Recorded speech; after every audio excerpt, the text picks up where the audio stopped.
Someone had doubt in the syllabus yesterday.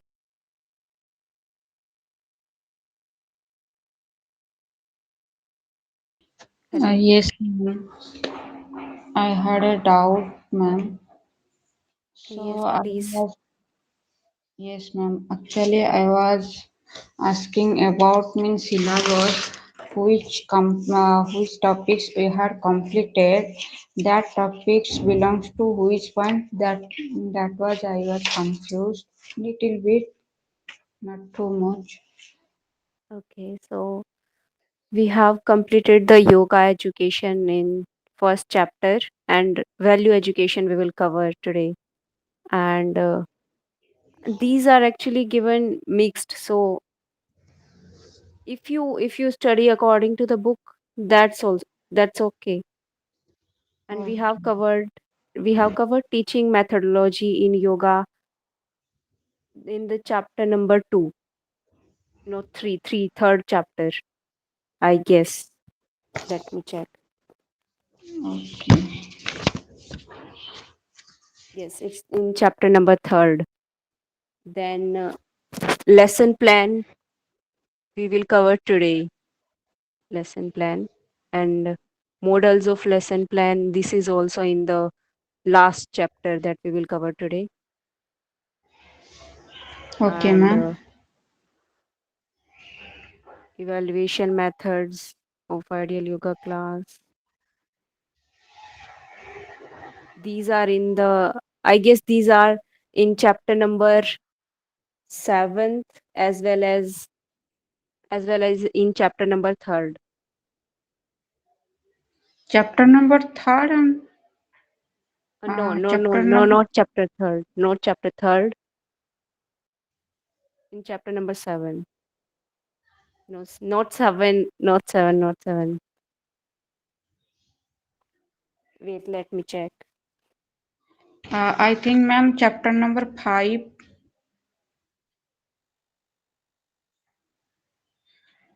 the students of participants of yoga.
Ma'am, you are not audible to us. Oh, sorry, sorry, sorry. I was on mute. We did not listen anything before 2 3 minutes. So, Yeah, in the last class, we were on the chapter number 7, Art and Science of Questioning. Then we covered objectives of teaching, of objectives of questioning, basic basic characteristics of good question, and we were on the kinds of questions. In introductory questions, we saw that uh, introductory questions are asked to check the past experience and knowledge of the students, and next to it something new to it by creating further interest. Then we saw developing questions. These are asked to develop the students in particular subject. Now today we have to start from thought provoking questions. So, in thought provoking questions, these questions are asked to develop new ideas. The teacher draws maximally the attention of the students and to involve the students maximally by drawing their attention towards the lesson. So, developing questions are asked to develop the student in particular subjects, and thought provoking questions are makes the students to go more deeper in that subject, in the topic that they are studying. And the aim of these thought provoking questions is to challenge students to think deeply, critically, and creatively about any topic. And these questions encourage students to think beyond the surface level. So the examples that are given here are: what is the relationship of muscular system and doing of asanas? What could be the sequence in learning different yogic practices?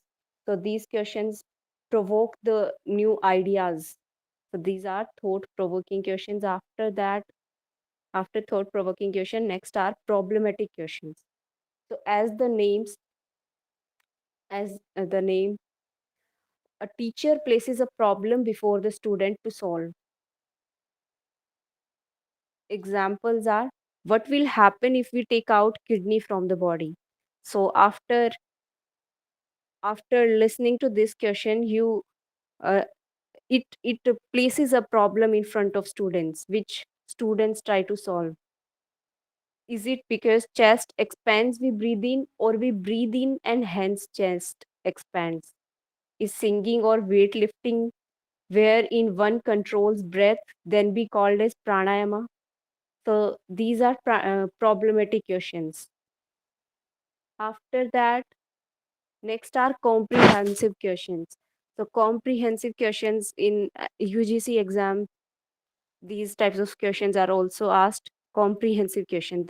So what's the purpose of those comprehensive questions? What the examiner does wants to check through those comprehensive questions. So though these comprehensive questions are asked to check how much grasping power a student has.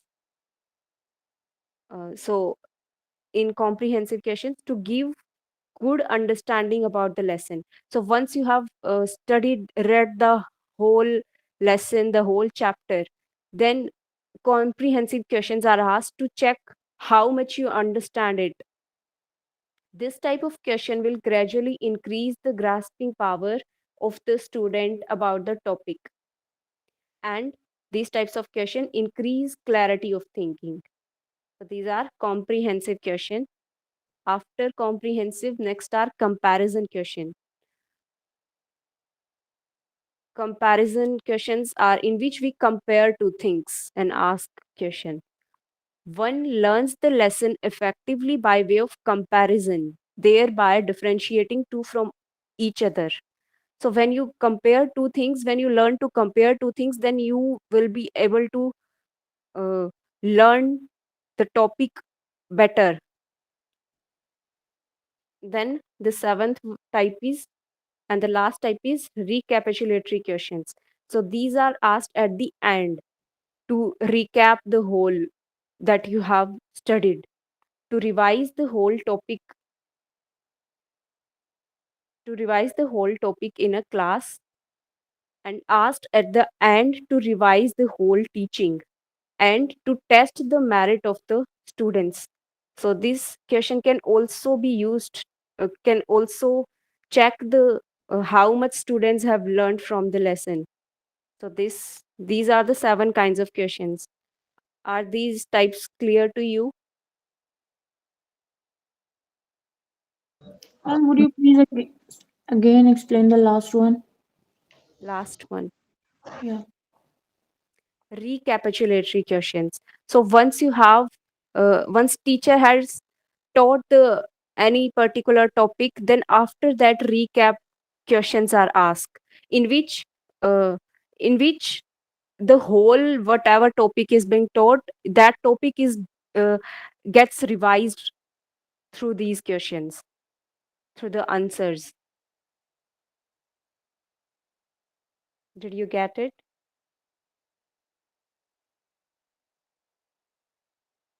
Yes, ma'am. Yes, ma'am. Okay. Ma'am, can we say these questioning methods we have to arrange for the evaluating what we taught? Also evaluation is also, yes, for both, for evaluation and for revision. Yes, to test and to revise both. Yes. Okay. Yes. Okay, ma'am. Okay. Then let's move to the last chapter, lesson planning. In this chapter, we will cover advantages of a written lesson plan, essentials of a good lesson plan, and the 12 steps in the conduct of yogic lesson, then conducting a lesson on meditation. And in this topic, we will cover these subtopics. Then our last topic is self evaluation by teacher. Let's see. Successful planning is necessary on the part of the teacher.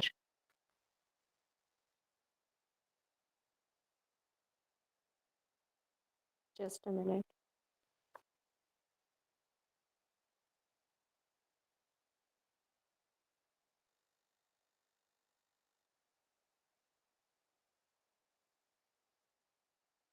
Yes.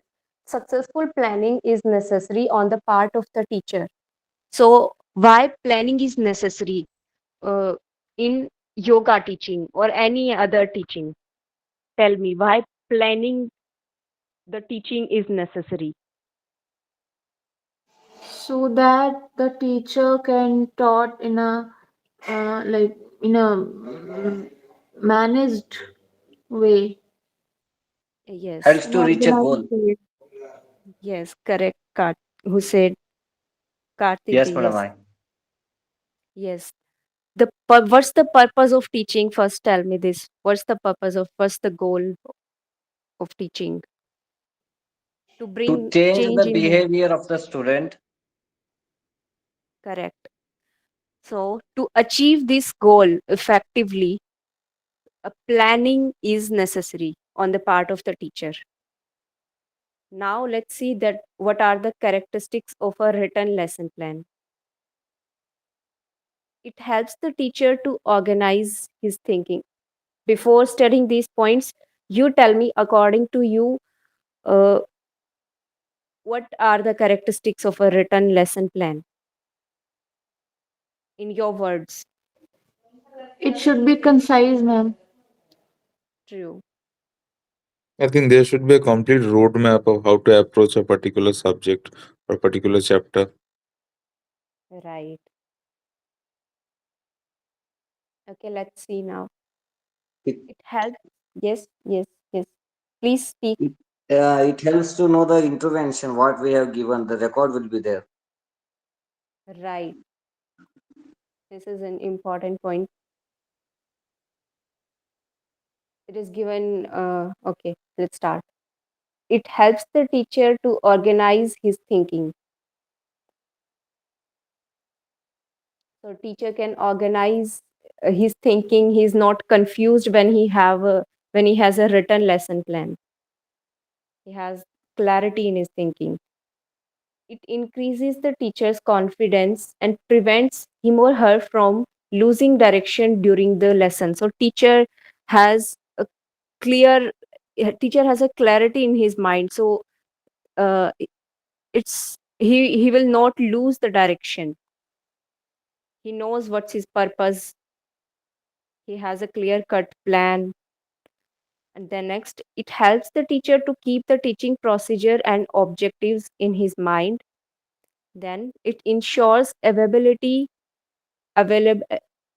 availability of necessary materials and saves last minute rush to provide advocate arrangements and anxiety caused by such a situation. Yes, this is also true. Then it serves as an aid for future plans. Now, how it serves as an aid for future plan? Because if a teacher has a written lesson plan, then he can review it, he can reflect on it, and he can engage in uh, planning for long term. And by reviewing past lessons, teacher can identify which activities or which strategies that he followed worked and which need improvement. So it serves as an aid for future plans. So next is essentials of a good lesson plan. It should be prepared shortly before use, because if the teacher prepare it long before the use, then it will not be that effective. But if the teacher prepares it shortly before the use, then it will be more relevant and more up to date, and it can meet the immediate needs of students. Next point is it should be specific and detailed. It should take cognizance of individual differences. It should include statement, or these are the things that should be included in a good lesson plan, that what are the objectives of the lesson plan and what are the materials needed, description of method and procedure, provisions for linking previous and future plans to be used, provisions for comments by the teacher after the lesson. So all these things, all these points should be included in a lesson plan. After this, these are very important steps in conduct of a yoga lesson. So you are suppose you are conducting a yoga class, then what will you do from starting to end? How will you conduct that class?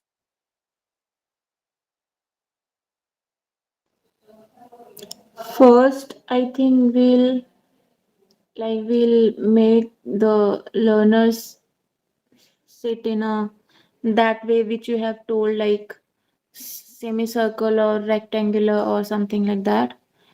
Hmm. Like we will do sitting arrangement, then uh, I'll give instruction to them about what we're gonna do in that particular class.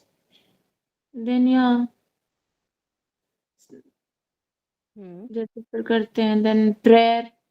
Then first we'll go with the Sukshma Vyayam. Then with upcoming more asanas and all. And at the end we'll do some breathing exercise like pranayam. Depends ki if the which stage in which state learner is like right now. If they were in the initial stage, then definitely we'll start with some basic breathing exercise. Like first we'll tell them that this is how you should inhale and this is how you should exhale. Yeah. Okay. And let me tell you first that these steps given are for the if we are inducing a new practice, we are teaching a new practice to the learners, then these steps are for that thing. Okay. So these are the steps given in the book, and learn these steps step by step. First step is setting of the atmosphere. So before starting the practice, before demonstrating, what the teacher should do, he should set up the atmosphere of the class. He should create that meditative mood in the classroom, that environment in the class, creating an environment suitable for the lesson by a prayer. So we can do prayer for setting up the atmosphere of the class. Then after that, after the prayer, what the teacher will do, after the prayer, teacher will verbally introduce students to the practice. So he has not yet started demonstrating the practice. He is just telling students verbally what to do, what they are going to do, verbally giving information intended to create interest and motivation among the students. So when the students hear that what they are going to do in that class, then it creates interest and motivation in the students for the practice. Depending upon the knowledge of the teachers about the practice and his her skills in presenting the information, so now teacher can make this part interesting and more interesting and motivating by uh, presenting the information in an interesting way, and it depends on teacher skills. Then after the second thing, introduction to the practice verbally, after this demonstrating practice. Now after telling verbally what they are going to do, teacher will practically demonstrate the practice, giving the complete picture of the yoga practice through whole demonstration. So we are using the teacher is using the whole method. He is demonstrating, giving the whole picture of the practice that they will do that day, in that class. Can take the help of audio visual aids, but it is more impressive, practical, and desirable that the demonstration is staged by the teacher itself. When students see teacher demonstrating the practice, then it creates more effective impression in their mind, and they are more motivated to do. There is more appreciation and respect for the teacher generated through live demonstration. After demonstration, what is the next step? Analyzing the practice. Now in this we are using the teacher is using the part method. In analyzing, the teacher breaks the performance and then teaches it.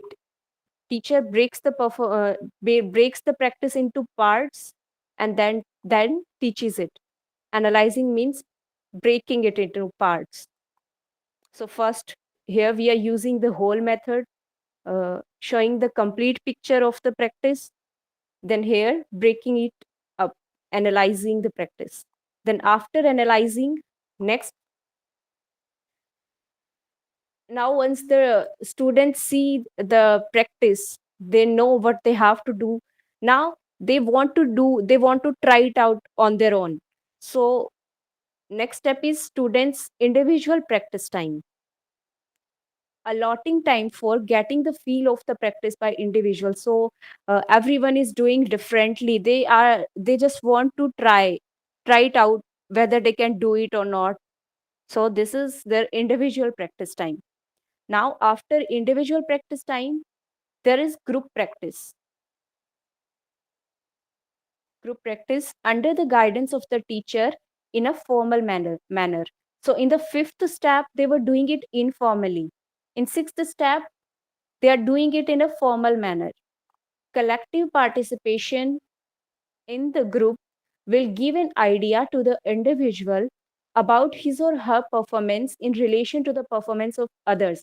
So if you are in a group and you are doing your practice, then you can find out what are your faults, where you are lacking, what you are doing wrong as compared to, as in relation to the others.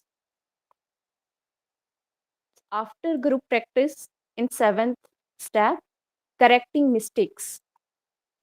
Performance in the group by the students helps the teacher to locate any performance that has deviated from normal and which needs correction. So it will be easy in a group for the teacher to identify who is doing wrong, and teacher can correct those mistakes. After seventh step, eighth is giving instructions. So the instructions that the teacher gives should be slow. The pace of those instructions should be slow, because if teacher give fast instruction, then uh, that will not be effective. Because that if the teacher give fast instructions, then the students will try to follow it in fast pace. Emphasis on the salient points, analyzing the performance again. So here teacher can analyze the performance again, but the main thing is that instructions should be slow in this point. And ninth, repeat demonstration. After this, after this, teacher repeats the demonstration. Now, what's the purpose of repeating the demonstration? So that everybody can learn the practice in more better way. If they are doing any mistakes, then they can improve it. Pointing out the mistakes still remaining in the performance of some individuals, elaborating on some points which need clarification or explanation. Then after repeat demonstration, then again practice is repeated by the group. Then after that, again repeat of demonstration. So it's going again and again repetition. Teacher provides modifications when necessary. So if some students need any modification or they need any variation, if some asana is difficult for them, then teacher can provide variations for them. And in the end, in the 12th step is rest. Or rest can also be given if someone feel tired in between the practice, then rest can also be given. Give complete rest in shavasana at the end. So these are the 12 steps, out of which in the 9th, 10th, and 11th, there is repetition and repetition. So these are the steps in conduct of a yoga lesson. Do you have any problem in this? Mhm. Okay. Then conducting of a lesson on meditation.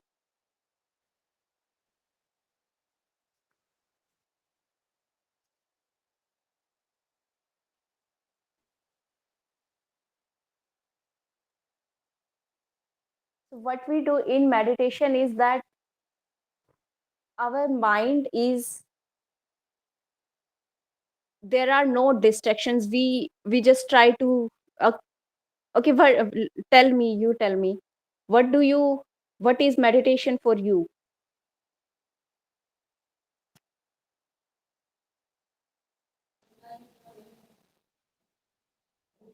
Sometimes meditation. Concentrating concentrating on a single object, it leads to a meditation, whichever it may be. Hmm, right.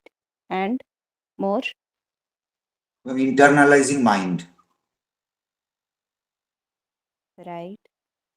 For me, ma'am, I just focus on my breath when I do such thing. I haven't raised in meditation stage yet. I think I'm in dharana only. Hmm. So that means you are disconnecting from all those external stimuli, and you are focused on one thing, and you feel relaxed in that state. Let's see what are the characteristics of meditation given in the book. First is, during meditation, one gets profound rest for the body and mind.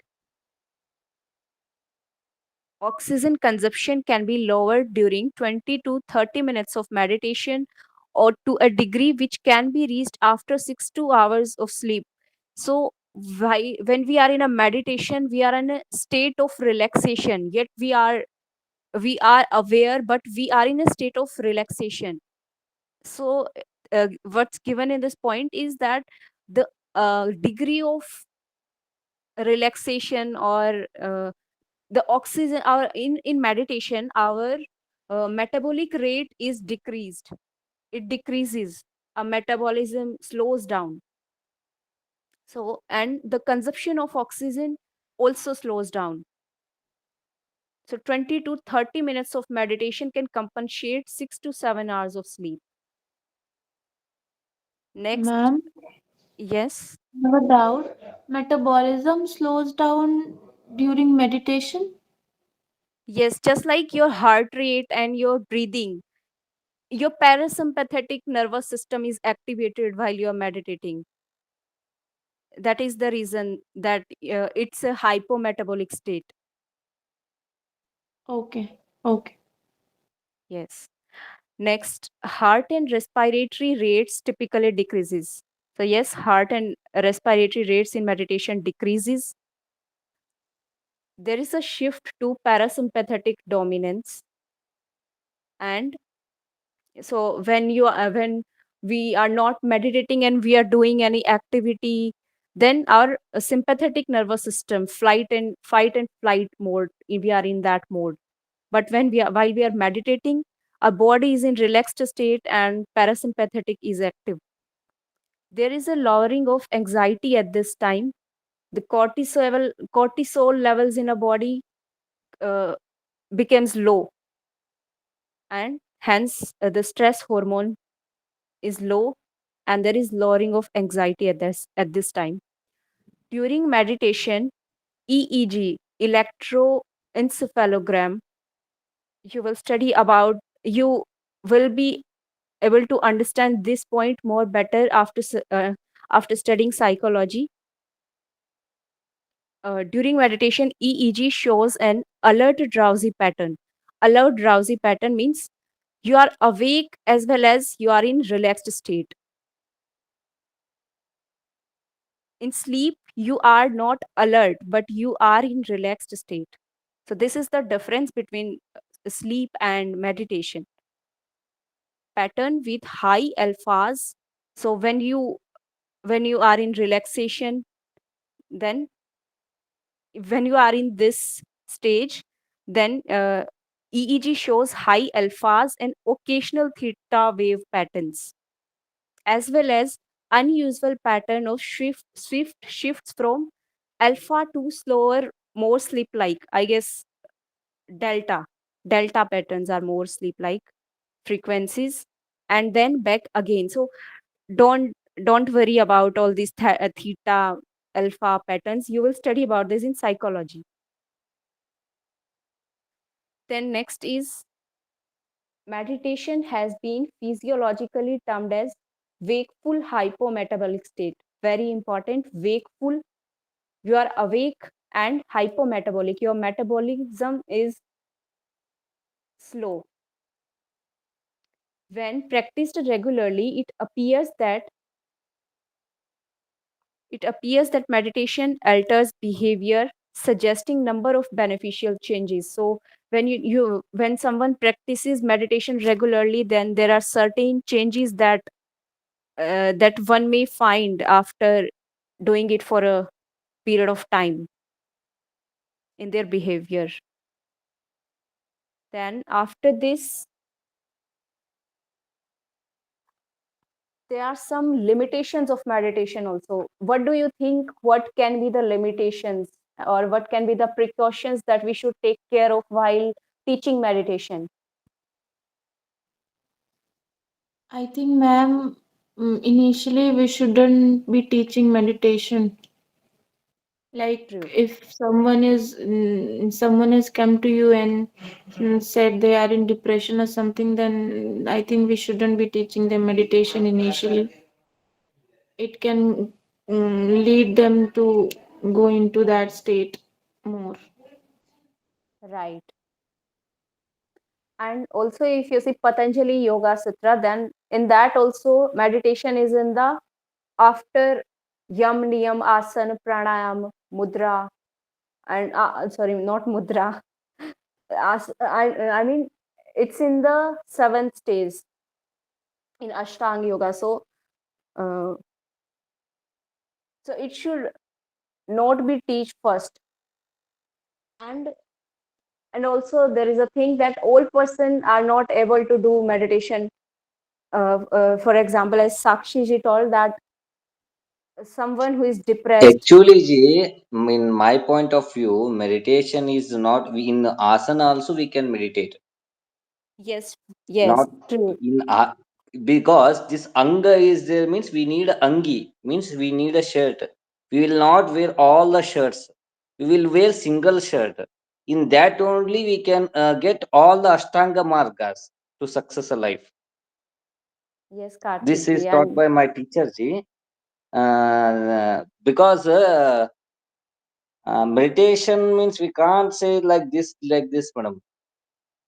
It is like this only. It is not this only. We can't say like that because everyone having their own effect and their own anubhava.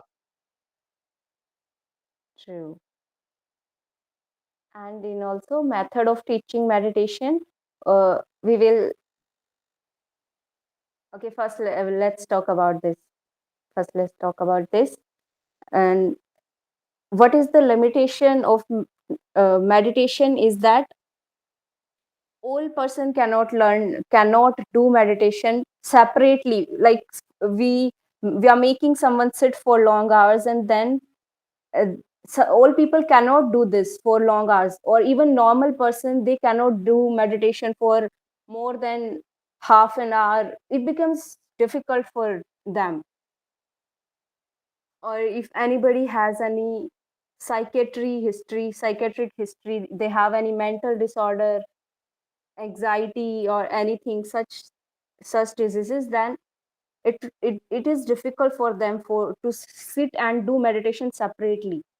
So what we should do for this, what should be the method of teaching meditation? We can incorporate, as Karthik ji was saying, he was he was right, that we can incorporate meditation with like asana and other activities, other yogic practices. So that will be the right way of teaching meditation, uh, rather than making someone sit for a long period of time. And after that, the last topic is self evaluation by the teacher. So teacher also need to do self evaluation. He also need to find new ways of teaching. If he follows the same thing in this every class, in each class, then that will be boring for students also. So there should be self evaluation by teacher, and there should be an appropriate change in the activities and the manner of introducing them. The teacher should ask himself whether he puts enough time and thought on planning lessons that have purpose and progression.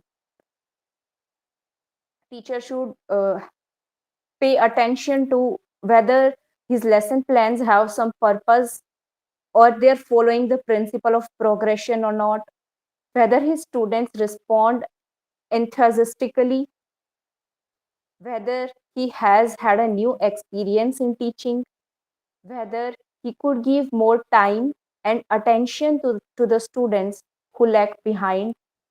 A progressive teacher should always experiment with his teaching and constantly evaluate it to become a lively teacher.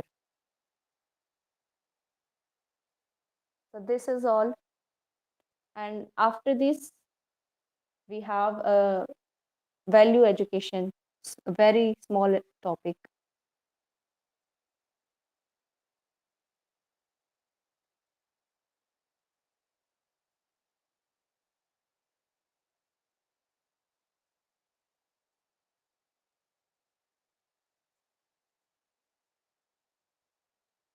So,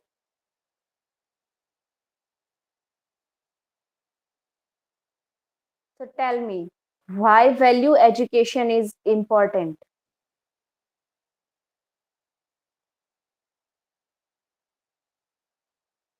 So that, ma'am, I think people could develop the good internal personality and before getting into the practical one. Okay. And more? It would be good for the society as well if we Right. are having the good values. We can connect with the people outside easily. Yes.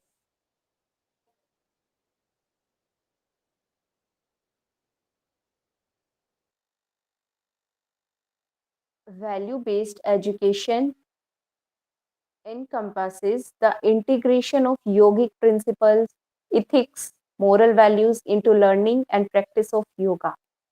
It involves not only the physical postures and pranayama, but also the cultivation of virtues such as compassion, truthfulness, non-violence, self-discipline, gratitude, selfless service, forgiveness, contentment, self awareness, etc. Overall, value based education in yoga goes beyond physical and fitness flexibility. This approach encourages individuals to embody yogic principles both on and off the mat. So, uh, this value based education yoga we do on the mat, like the practice of asana and pranayama. And if we incorporate the value based education, then we can follow yoga. Like if we follow yama and niyama, then that is off the mat practice, fostering a deeper understanding of oneself, others, and interconnectedness of all beings, enhances social harmony, promotes a more compassionate and ethical society. And value education in ancient times was primarily imparted through Gurukula system. So our ancient way of teaching in Gurukuls, value education was given there, and Gurukulas were traditionally residential schools where students lived with their guru in an ashram like environment. Along with academic subjects, students were taught various values, ethics, morals, and life skills by observing and emulating their guru's conduct and teachings. The curriculum included teaching from ancient scriptures like Vedas, Upanishads, epics like Ramayana, Mahabharata, and other texts like Manusmriti, which emphasized the importance of values such as integrity, compassion, respect, humility, and duty. So, in our ancient times, our education, our way of teaching in Gurukuls was such that uh, these type of subjects were taught, that these included all the values.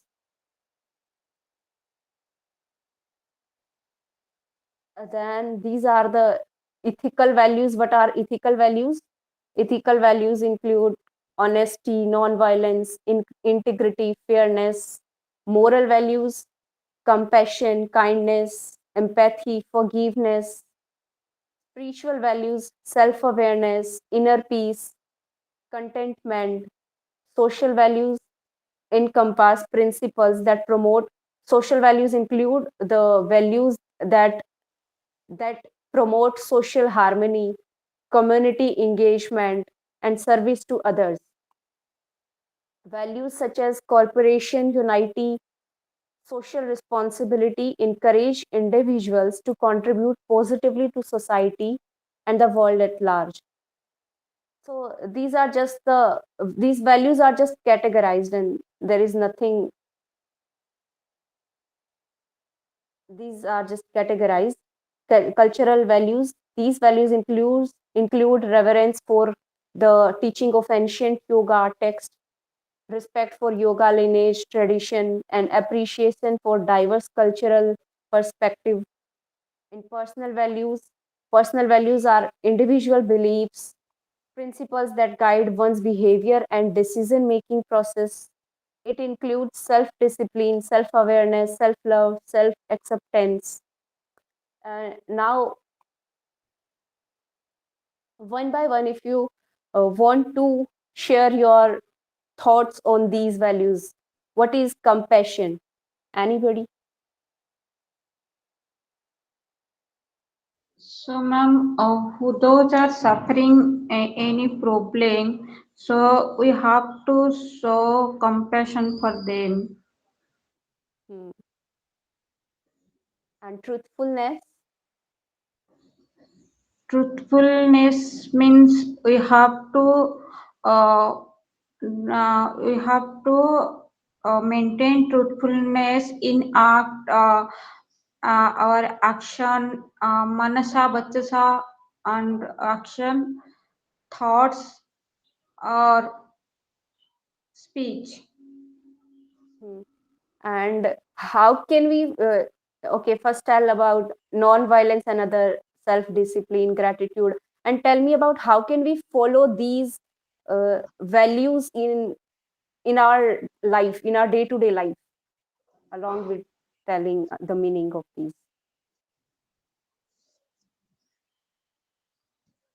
How can we follow non-violence? Ma'am, we have to think positive and we have to do positive, and we have to speech also positive means non-violence. We should not think about anyone means what is create harm for them or also us. Right. And self-discipline, what self-discipline practices we can do? Means we have to do uh, actions such as means those actions control our sense organs as well as our mind. So we have to train them in a such a way. So where we should put them, it can be. Right. And gratitude, we should show gratitude. And selfless services, like we are not doing anything for our own sake but for others. Seva, selfless service, it can include anything, doing something for society or for people or for animals, for anybody you can do, which is selfless, that is come under selfless service. Forgiveness, forgiving others and forgiving ourselves. And Lipalika ji, contentment, explain this also. Contentment means, ma'am, who is whatever with us means things, material or knowledge, anything, whatever with us. So we have to satisfy with that only. No need to desire more means we need to expect uh, many things. We should not be expect others. Whatever we have with us, so we have to satisfy with that only. Means that contentment, what I understood. Okay. Okay, Lipalika ji. And self awareness, we should be aware of our actions and whatever we do. So, these are the values, these are the basic values. This is all. Do anybody have any problem in today's class? No, ma'am. Okay. Ma'am, today we had completed means that is yoga in education topic means balance.